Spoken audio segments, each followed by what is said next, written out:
আসসালামু আলাইকুম। আজকে চলে আসলাম ঝটপট একটা নুডলস রেসিপি নিয়ে। প্রথমে এই যে নুডলস রান্না করতে যা যা লাগবে আমি নিয়ে নিয়েছি গাজর, ব্রোকলি, চিকেন, মরিচ, রসুন কুচি। তারপরে এই যে চুলায় একটি পাত্র বসিয়ে দিলাম, তার ভিতরে সামান্য রসুন কুচি দিয়ে দিলাম। রসুনগুলো একদম মিহি করে কুচি করতে হবে। আমি সবজি গ্রেটারের যে গ্রেটার রয়েছে সেই গ্রেটার দিয়ে আমি রসুনটা খুব সুন্দরভাবে কুচি কুচি করে নিয়ে ভেজে নিয়েছি। এই যে এখন পেঁয়াজ দিয়ে দিলাম। পেঁয়াজ আর রসুনটা সুন্দর করে ভাজতে হবে যাতে এর যে কাঁচা গন্ধটা সেটা যেন চলে যায়। তারপরে আমি পেঁয়াজগুলো ভেজে নিচ্ছি। আর আমি কিন্তু পাশে ডিমটাও ফেটিয়ে রেখেছি যাতে চট করে দিয়ে দেওয়া যায়। এই যে তারপরে আমার ভেজে নেওয়া হয়ে গিয়েছে অলমোস্ট। তারপরেও আরও কিছুক্ষণ ভেজে নিচ্ছি যাতে গন্ধটা না আসে। তারপর ভাজতে ভাজতে এই যে আমি ডিম দিয়ে দিলাম, সুন্দর করে একটা সাইড করে নিলাম পেঁয়াজগুলোকে। তারপরে ডিমটা দিয়ে সুন্দর করে ভেজে নিতে হবে যাতে ডিমের যে গন্ধটা সেটাও যাতে না থাকে।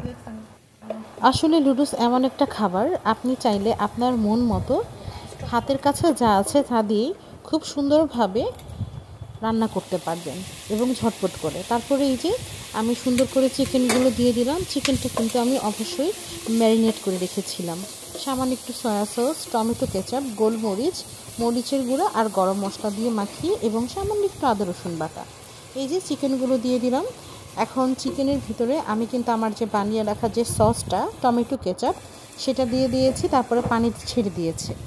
এখন আমি দিয়ে দিচ্ছি গাজর কুচি, ব্রোকলি, মানে যে যে সবজিগুলো আমার বাসায় ছিল ফ্রোজেন করা সেগুলোই আমি দিলাম। দিয়ে সবজিগুলো সুন্দর করে ভেজে নিচ্ছি। আর আমি কিন্তু অফিস স্ক্রিনে লবণ দিয়েছিলাম, সেটার সিনটা নিতে আমি আসলে ভুলে গেছি। আর বাসায় যদি ম্যাগি মশলা থাকে তাহলে সেই ম্যাগি মশলাটাও অ্যাড করতে পারবেন, তাহলে কিন্তু টেস্ট আরও দুর্দান্ত আসবে। অনেকে বলে এই নুডলস মজা লাগে না, ভালো লাগে না, বাহিরের যে ইনস্ট্যান্ট নুডলসগুলো পাওয়া যায় সেগুলো অনেকের কাছে খেতে ভালো লাগে, কিন্তু আমার কাছে মনে হয় প্রপার প্রসিডিউর ফলো করে যদি এভাবে রান্না করা হয় তাহলে ইনস্ট্যান্ট নুডলস কেন, যে কোনো নুডলসই খেতে অনেক মজা লাগবে। আর যদি অ্যাড করা হয় সস, আমি কিন্তু এখানে সয়া সস, ম্যাগি সসও অ্যাড করেছিলাম। আমি সেটার ক্লিপ আসলে নিতে ভুলে গিয়েছিলাম, কারণ আসলে এক হাতে রান্না করা এবং ক্লিপ নেওয়া ইটস সো ডিফিকাল্ট। এই যে আমার নুডলস রান্নাটা অলমোস্ট কমপ্লিট। সুন্দর করে নেড়ে চেড়ে সবজির সাথে মিশিয়ে নিলাম।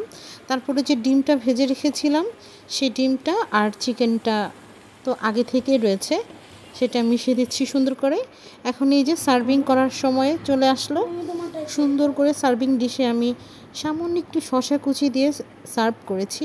এই শসা কুচি দিয়ে নুডলস খেতে কিন্তু আমার অনেক ভালো লাগে। আসলে এটা যার যার পার্সোনাল চয়েস, আমার ভালো লাগে তাই আমি নিয়েছি। আপনারা চাইলে নাও নিতে পারেন বা স্কিপ করতে পারেন। অনেক বাচ্চারা আছে মাছ, মাংস বা সবজি কোনো কিছু ঠিকমতো খেতে চায় না, তাদের কিন্তু চাইলে এভাবে নুডলস রান্না করে দিয়ে দেখতে পারেন। তাহলে কিন্তু সবজিও খাওয়া হচ্ছে, তারা প্রোটিনটাও পাচ্ছে, পেটও ভরে যাচ্ছে। এই যে আমার বাচ্চাকে দিয়েছি, সে সুন্দর করে খাচ্ছে।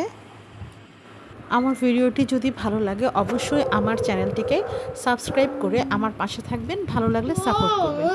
আর অবশ্যই বেল বাটনটি ক্লিক করে রাখবেন আমার পরবর্তী ভিডিওর জন্য। আজকের মতো সবাইকে আল্লাহ হাফেজ।